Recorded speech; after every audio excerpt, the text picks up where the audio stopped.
It was 6:42 on a Friday evening when my phone rang with a number I didn't recognize. I almost didn't answer. I was in the middle of making dinner, stirring pasta sauce, half watching the news. But something made me pick up. "Miss Sarah Coleman?" a woman's voice asked.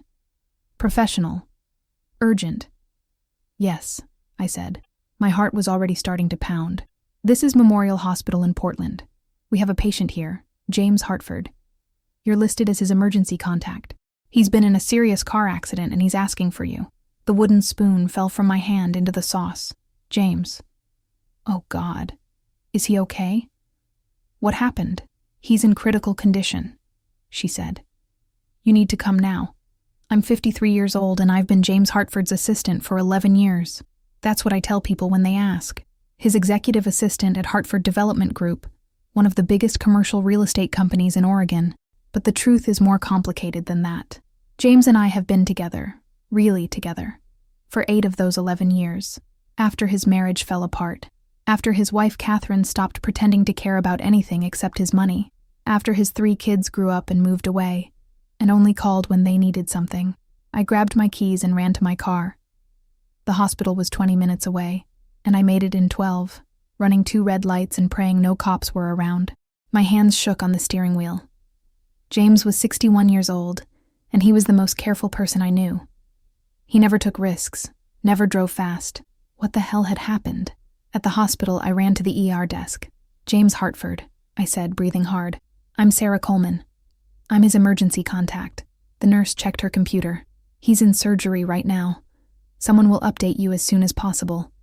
You can wait in the surgical waiting room, 4th floor." Surgery. The word made my legs weak. "How bad is it?" I asked. The nurse's face was carefully neutral.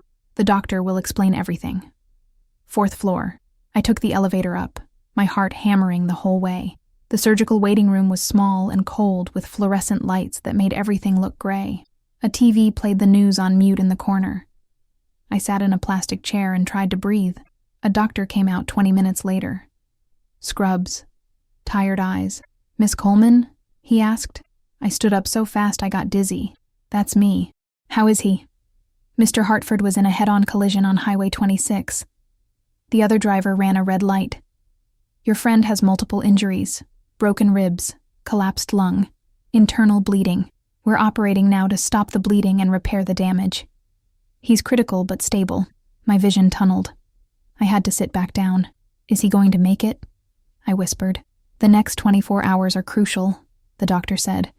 "But he's strong. We're doing everything we can." "Is his family on their way?" "Family. Right." I pulled out my phone with shaking hands. "I need to call them," I said. The doctor nodded and left. I called Catherine first. James's wife of 38 years. They'd been separated for 6 of those years but never divorced. She'd kept the big house in Lake Oswego. He'd moved to a condo downtown. They kept up appearances for business reasons, for the company's image. Catherine answered on the 5th ring. "Catherine, it's Sarah," I said. "James has been in a terrible accident. He's in surgery at Memorial Hospital. You need to come." There was a pause. Then Catherine's voice came through, cool and unbothered. "Oh, that's unfortunate. How bad is it?" "How bad?" I couldn't believe what I was hearing. "He's critical. He might die. You need to get here now." "Sarah, I'm in the middle of something," she said. "I have a very important charity gala tonight that I've been planning for 6 months. Call me Monday with an update and we'll see what needs to be done then." "Monday?" I was shouting now. "Catherine, your husband might not make it to Monday. Get to the hospital." "Ex-husband, essentially," she said. "And don't be dramatic. James is too stubborn to die from a car accident. I'll be there when I can." She hung up. I stared at my phone in disbelief. She wasn't coming. His wife of 38 years wasn't coming because she had a party to go to. I called his oldest son, Michael, next, 40 years old, VP at some tech company in Seattle. The call went straight to voicemail. "Hi, you've reached Michael Hartford. I'm traveling internationally and unavailable. Leave a message." "Michael, it's Sarah Coleman from your dad's office," I said after the beep.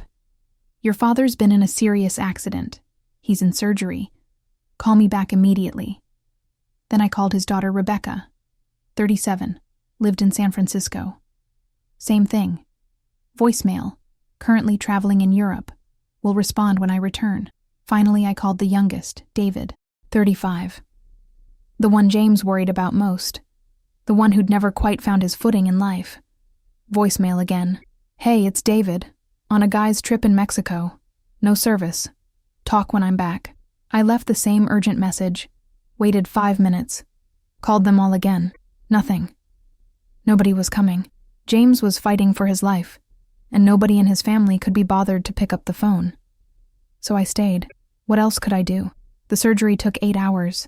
8 hours of sitting in that cold waiting room, drinking terrible coffee from the vending machine, staring at my phone and willing it to ring, willing someone from his family to call back. Nobody did.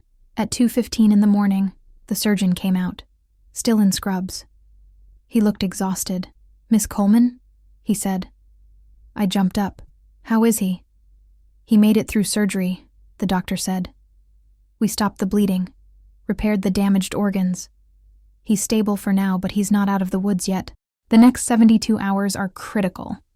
We'll need to make some decisions about his care going forward." "What kind of decisions?" I asked. "Treatment options. Possible additional surgeries. Someone needs to have medical power of attorney to make those calls if he's not able to." "Is his wife here?" "No," I said. My voice cracked. "She's busy. His kids are traveling. It's just me." The doctor looked at me for a long moment. "You're his emergency contact, right?" he said. "Yes." "Are you family?" "I'm his assistant," I said. "And his." I didn't know how to finish that sentence. His girlfriend sounded ridiculous at my age. His partner? His everything? His closest friend, I finally said. The doctor nodded slowly. "Well, you're the one who's here," he said, "and he's going to need someone. Come with me. You can see him for a few minutes." He led me through double doors into the ICU. The smell hit me first. Antiseptic and blood and something else I couldn't name. Fear, maybe. James was in a bed surrounded by machines, tubes and wires everywhere. His face was bruised and swollen. An oxygen mask covered his nose and mouth. I walked to his bedside and took his hand. It was cold. "James?" I whispered. "I'm here. I'm right here." His eyes fluttered open, unfocused, confused. He made a sound behind the oxygen mask. "Don't try to talk," I said. "You're going to be okay. You had an accident, but you're going to be fine." His hand squeezed mine weakly. I started crying then. Couldn't help it. The tears just came. I stayed by his bedside until the nurses made me leave at 4 in the morning, told me to go home and get some rest. But I couldn't leave. I went back to the waiting room and curled up in one of those plastic chairs and dozed for a few hours, waking up every time someone walked by. At 8 in the morning, a nurse came and found me. "He's awake," she said. "He's asking for you." I ran back to the ICU. James was more alert now. The oxygen mask had been replaced with a nasal cannula. His eyes found mine when I walked in. "Sarah," he said. His voice was rough and weak. "I'm here," I said. I took his hand again. "How do you feel?" "Like I got hit by a truck," he said. Then he tried to smile. "Wrong joke. I got hit by a car." "Not funny," I said. But I was smiling too through my tears. "Where's Catherine?" he asked. "Where are the kids?" I didn't know what to say. The truth felt too cruel in that moment. "They're on their way," I lied. "Just rest." But over the next 2 days, as James slowly improved, the truth became impossible to hide. Catherine didn't show up. Didn't call. Michael, Rebecca, and David didn't call back. Their voicemails stayed full. It was like they'd all disappeared from the face of the earth. I was the one who signed consent forms for additional procedures. I was the one who talked to doctors about treatment plans. I was the one who helped nurses get James comfortable when the pain got bad. I was the one who brought him real food when he complained about the hospital meals. I was the one who sat by his bed reading him news articles when he was bored. I was the one who held his hand in the middle of the night when he had nightmares about the crash. On day 3, late in the afternoon, Catherine finally showed up. She swept into the ICU like she owned the place, wearing a designer dress and heels, her hair and makeup perfect. I was sitting in the chair next to James's bed when she walked in. "James, darling," she said. She didn't even look at me. "How are you feeling?" James stared at her. "Where have you been?" he asked. His voice was cold. "I came as soon as I could," she said smoothly. "I've been so worried." She leaned down like she was going to kiss his forehead, but he turned his head away. "Sarah called you 3 days ago," he said. "You told her to call back Monday." Catherine's smile flickered. "I was in the middle of the charity gala, darling. You know how important that is for our social standing. I couldn't just leave. I almost died," James said. "But you didn't," Catherine said brightly. "You're fine. Look at you, already sitting up and everything." I stood up. I couldn't listen to this anymore. "I'll give you two some privacy," I said. I started toward the door. "Sarah, wait," James said. "Stay, please." I looked at Catherine. She was glaring at me. "This is a private family matter," she said. "Sarah is family," James said. "More than you've been in years. She's the one who's been here. She's the one who saved my life." Catherine's face went red. "Don't be ridiculous," she said. "I'm your wife." "On paper," James said. "That's all." "When did we last have a real conversation, Catherine? When did you last ask how I was doing? When did you last care about anything other than my money?" The room went silent. Catherine's mouth opened and closed. "I don't have to listen to this," she finally said. "I came here to support you, and you're throwing accusations at me. Call me when you're ready to be rational." She turned and walked out, her heels clicking on the tile floor. James closed his eyes. "I'm sorry you had to see that," he said quietly. I sat back down and took his hand. "You don't have to apologize," I said. "I'm just glad you're okay." "The kids still haven't called," he said. "Have they?" I shook my head. "I'm sorry. Don't be," he said. He opened his eyes and looked at me. "I've been lying here for 3 days thinking about things. About my life. About what matters. And I realized something, Sarah. The only person who showed up when it mattered was you. The only person who cared whether I lived or died was you. James." "No." "Let me finish," he said. "I've wasted years trying to keep up appearances, staying married to someone I don't love, pretending my kids care about anything other than their inheritance, keeping you at arm's length because I was afraid of what people would think. And for what? When I really needed people, where were they? I didn't know what to say. I just held his hand. I want to change some things," he said. "When I get out of here, I want to make some changes." "Will you help me?" "Of course," I said. "Anything you need." What I didn't know then was what James meant by changes. I didn't know what he was planning. I didn't find out until 2 weeks later when he was released from the hospital and we were back at his condo. He called me into his home office, sat me down. "I need to tell you something," he said. "While I was in the hospital, I had my lawyer come visit. I updated my will, changed some legal documents. I want you to know what I did." My stomach dropped. "James, you don't have to tell me this stuff." "Yes, I do," he said, "because it affects you. Sarah, I've made you my primary beneficiary. The condo, the company shares, my investment accounts, everything except what's legally Catherine's from the marriage. It's all yours now." I couldn't breathe. "James, no, that's too much. Your kids, my kids didn't pick up the phone when I was dying," he said. His voice was hard. "You did. You stayed. You signed forms that gave doctors permission to cut me open and save my life. Forms that nobody else would sign. You have more right to what I've built than anyone. But your family will be furious," I said. "I don't care," he said. He took my hands. "Sarah, I love you. I've loved you for years. I was too much of a coward to say it before. Too worried about appearances, about what people would think. But dying changed my perspective. Life's too short to live for other people. I'm living for me now. For us." I was crying. "James, there's more," he said.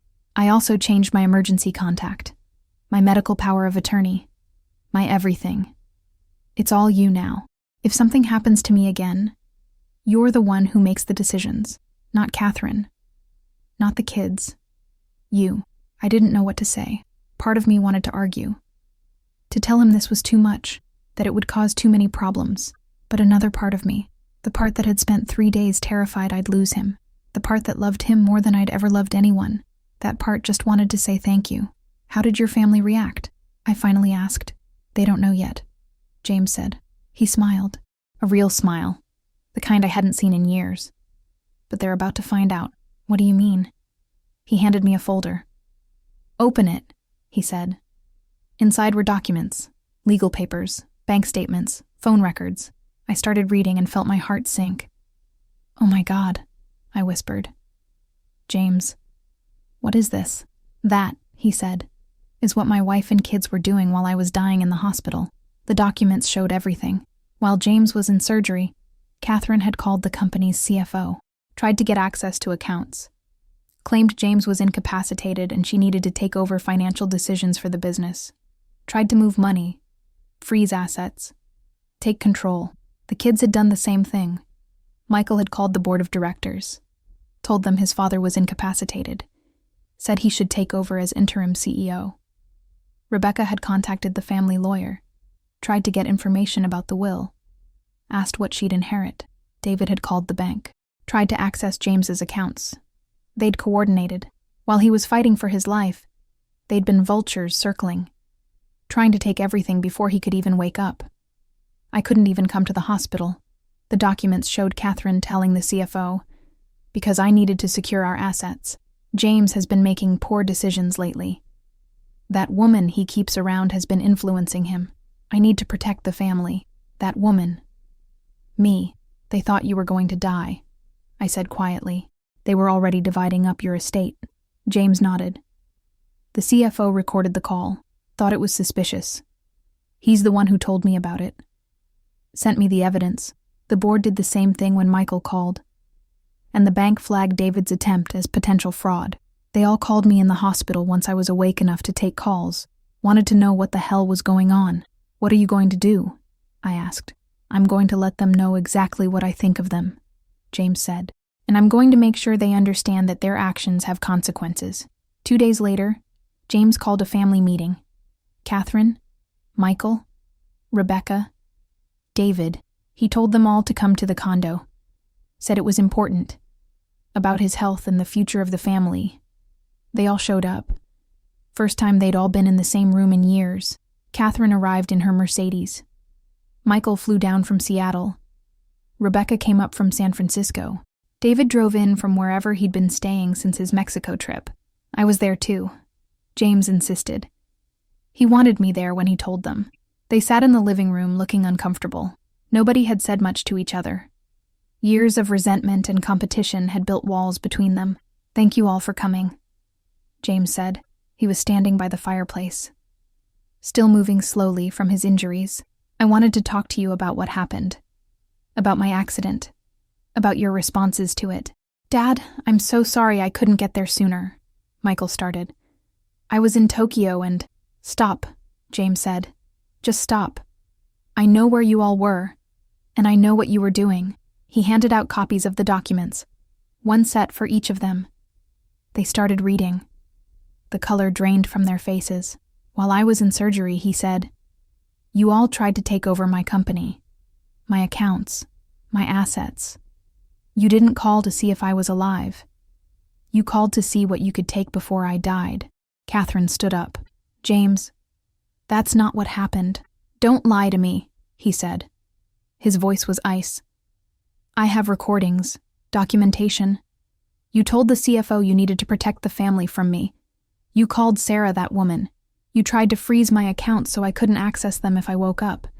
I was protecting our assets, Catherine said. That's what a wife does. A wife shows up at the hospital, James said. A wife cares whether her husband lives or dies. You cared about money. That's all. He turned to his kids. And you three, my children. I raised you, gave you everything. And when I needed you most, you were too busy to pick up the phone. But you weren't too busy to try to take over my company, to ask about my will, to access my bank accounts. Dad, come on, David said. He looked like he might cry. We were worried about you. We just wanted to make sure things were handled if something happened. If something happened? James repeated. Something did happen. I almost died. And none of you cared. You just wanted to make sure you got your inheritance. The room was silent. Rebecca was crying quietly. Michael was staring at his hands. David looked sick. I've made some decisions, James said. About my estate. About my life. Sarah is now my primary beneficiary. She's also my medical power of attorney and my emergency contact. If something happens to me, she's the one who decides everything. You can't do that, Catherine said. Her voice was shrill. I'm your wife. I have rights. You have whatever the prenup says you have, James said. Which is the house, a monthly allowance, nothing more. Everything else goes to Sarah, because Sarah was the one who showed up. Sarah was the one who signed the forms to save my life. Sarah was the one who sat with me for 3 days while you all tried to rob me blind. This is insane, Michael said. He stood up. You're choosing your assistant over your own family? I'm choosing the person who loves me over the people who love my money, James said. There's a difference. You all stopped seeing me as a person years ago. I'm just a bank account to you, a resource, something to manage and control. Well, I'm done being managed. I'm done living for other people's expectations. He looked at me. Sarah is the only one who's ever seen me as just James. Not James the CEO. Not James the meal ticket. Just me. And I'm tired of pretending that doesn't matter. Catherine's face twisted with rage. This is all her fault, she said. She pointed at me. She's manipulated you. Poisoned you against your own family. She's after your money just like, if she was after my money, James cut her off. She would have asked for it years ago. In 8 years, Sarah has never asked me for a dime. Never pushed me to leave you. Never demanded anything. She's earned $65,000 a year as my assistant, and never complained once that she deserved more. She loved me when I had nothing to offer her but stolen moments and hidden dinners. That's not someone after money. That's someone who actually loves me. The truth hung in the air. Catherine's mouth opened and closed. She had no response to that. You all need to leave now, James said. I'm tired. Still recovering. I don't want to see any of you again unless you're ready to apologize and mean it. And even then, I'm not making any promises. One by one, they filed out. Catherine first, her heels clicking angrily on the hardwood. Michael next, his face red with fury. Rebecca crying. David last, looking back once like he wanted to say something but couldn't find the words. When the door closed behind them, James sat down heavily on the couch. I think that went well, he said. I laughed. Couldn't help it. The whole thing was so surreal. You're insane, I said. Maybe, he said. He took my hand. But I'm free. For the first time in years, I'm free. That was 6 months ago. Today, James is 62 and fully recovered. We're together openly now. No more hiding. No more sneaking around. He filed for divorce from Catherine. It was ugly and expensive, but it's done. The kids don't speak to him. Catherine sends angry emails through lawyers. But James doesn't care. We have dinner together every night. Go to movies. Take trips. Do normal couple things. Things we couldn't do before. And it's wonderful. Strange and new, but wonderful. His company is thriving. Turns out he's a better CEO when he's not carrying the weight of a fake marriage and resentful children. The board supports him. His employees respect him. Business is good. Sometimes I still can't believe it. That I'm the one he chose. That out of everyone in his life, I'm the one who mattered most. But then I remember that terrible night. Remember the fear in his eyes when he woke up in the hospital. Remember how his hand felt cold in mine. Remember being the only one who showed up. And I realized that's what love is. Not grand gestures, not perfect moments, but showing up when it's hard. Staying when everyone else leaves. Making the difficult calls when nobody else will. His family thought love was about blood. About legal documents and last names. But James knew better. Love is about choice. About choosing to be there even when it's inconvenient. Even when it's scary. Even when there's nothing in it for you except the knowledge that the person you love isn't alone. I didn't fall in love with James Hartford because he was rich. I fell in love with him because he made me laugh, because he remembered how I took my coffee, because he listened when I talked about my day, because he made me feel seen in a world that often looked right through me. And when the worst happened, when he almost died, I didn't think about money or inheritance or what I'd get out of staying. I thought about how much I'd miss him if he was gone, how empty my life would be without his terrible jokes and his quiet kindness, and the way he looked at me like I was the most important person in the world. That's what his family didn't understand. They thought I was there for what he could give me, but I was there for him. Just him, and that made all the difference. Would you stay by someone's bedside for 3 days while their family tried to take everything they owned? Would you sign forms and make impossible decisions for someone you had no legal right to help? Would you choose love over comfort and convenience? I did, and it changed my life. Not because I inherited money or got written into a will, but because I proved to myself that I'm capable of that kind of love, the kind that doesn't count the cost, the kind that just shows up and stays. James gave me everything, but not money, not things. He gave me the gift of being chosen, of being seen, of being loved for exactly who I am.